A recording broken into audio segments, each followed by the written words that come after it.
This work is conceived as an epic long form narrative on the life, philosophy, struggles, and legacy of Netaji Subhash Chandra Bose. The Netaji Subhash Chandra awakened Indian chains yet unbought. The dawn of British India did not arrive with freedom. It arrived with science, a silence imposed discipline and drilled into the bones of a civilization that had once sung freely across oceans of philosophy, science, and spirituality. By the late 19th century, India was no longer merely occupied, she was managed, measured, and monetized. Yet, beneath is this imposed calm. Something ancient stirred. The Gangas still whisper rebellion. The temple still echoed forgotten courage. And in the eastern town of Cuttack, under a sky heavy with destiny, a child was born who would refuse to bow. Subhash Chandra Bose. Birth of a questioner on January 23, 1897, when Subhash Chandra Bose entered the world. No prophecy was announced, no salvation sign recorded. Yet, history often arrives quietly.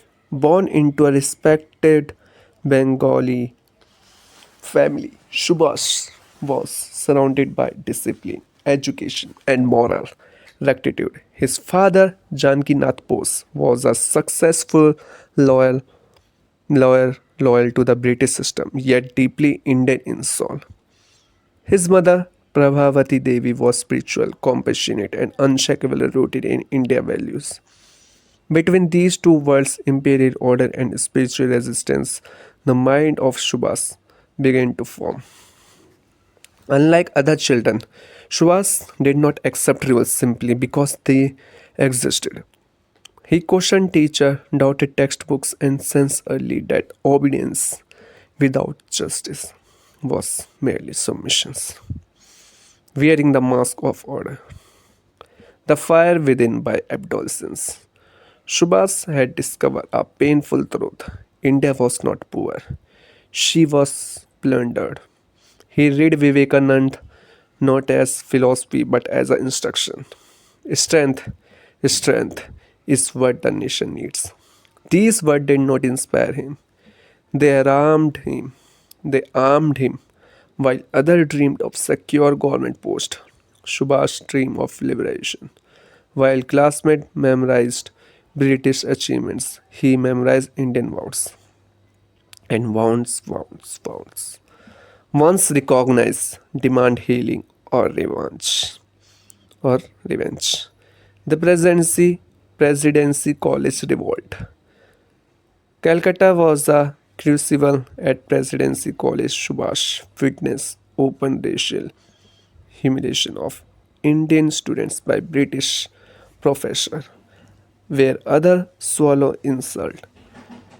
Subhash reacted the slap that followed administered by authority did not punish him. It forget him. Expelled from the institution, Subhash learned an early lesson that would define his life. The price of dignity is often exile. In Cambridge and the ultimate choice. In England, surrounded by the heart of the empire, Subhash achieved that what millions of Indians only dream of success within the British system. He cleared the Indian Civil Service examination, ranking fourth. He stood at the gates of power and then he walked away. In a letter that stunned both British officers and Indian allies, Subhas resigned. I cannot serve a government that enslaves my people. History paused. The flame had chosen its direction. the making of a revolutionary. Returned to a shackled homeland when Subhash Chandra Bose returned to India, the soil beneath his feet felt heavier, laden with chains unseen yet unmistakable. The nation groaned under law not of its making, but and its people breathe carefully. As through freedom itself, where contraband, Subhash did not return as a defeated man who had abandoned privilege. He returned as a soldier who had chosen his battlefield. He sought out Chitranjan Das, the towering nationalist of Bengal, loyal orator and mentor to a generation hungry for change.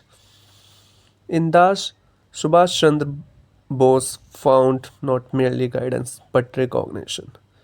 The elder statesman saw in the young revolutionary a mind sharpened by discipline and a heart hardened by resolve. You have the fire, Das told him. Now you must learn to control it. Thus began an apprenticeship not in politics alone, but in sacrifice. Apprenticeships under fire as a chief executive officer of the Calcutta Municipal Corporation. Subhas proved that nationalism was not merely shouted from podiums. It was practiced in office, streets, and slums. He rejected corruption with an almost ascetic severity. British officer watched uneasily as efficiency made defense. The people noticed in meeting and marches. Subhash spoke not in florid promises but in moral absolutes.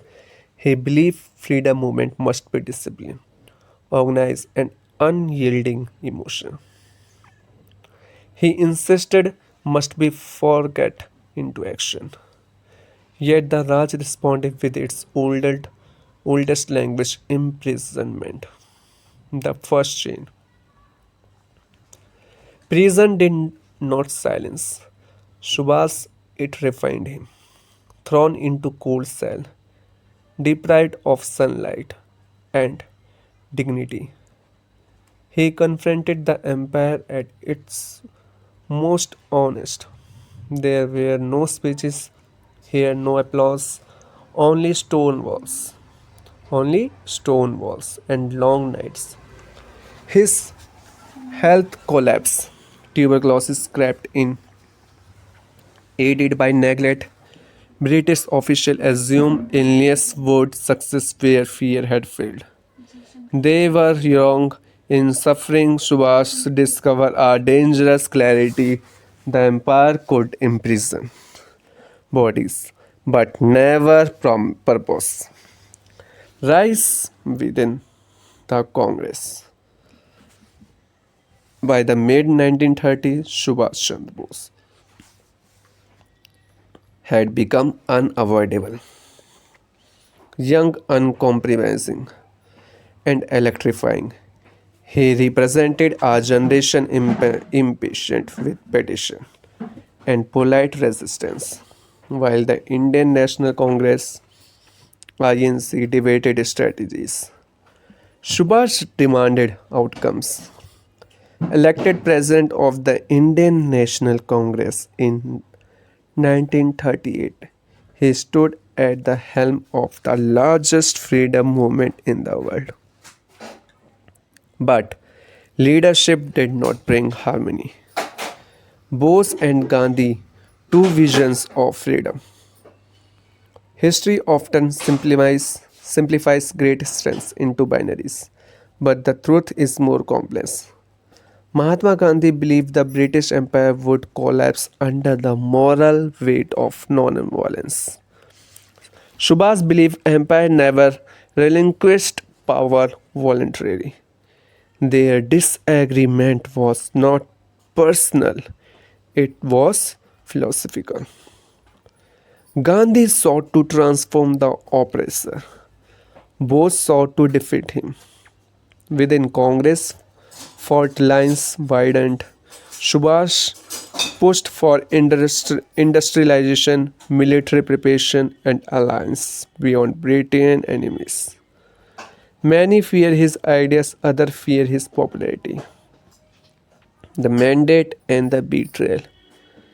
Re-elected as Congress president in 1939 against Gandhi-backed candidate. Subhash won the vote but lost the institution. The resignation followed, cooperation managed, leadership became isolation.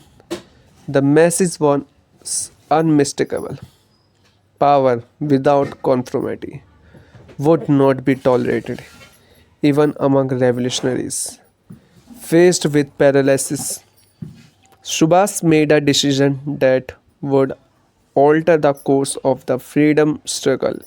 He resigned, alone yet broken, alone yet unbroken. Leaving Congress did not weaken Subhash Chandra Bose. It liberated him, no longer bound by committees or conscience.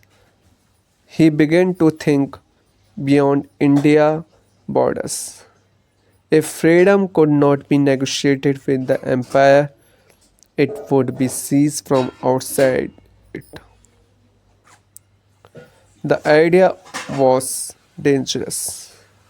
It was also inevitable. In Calcutta, under constant surveillance, Subhash Chandra Bose prepared for the boldest gamble of his life, one that would rewrite the meaning of rebellion.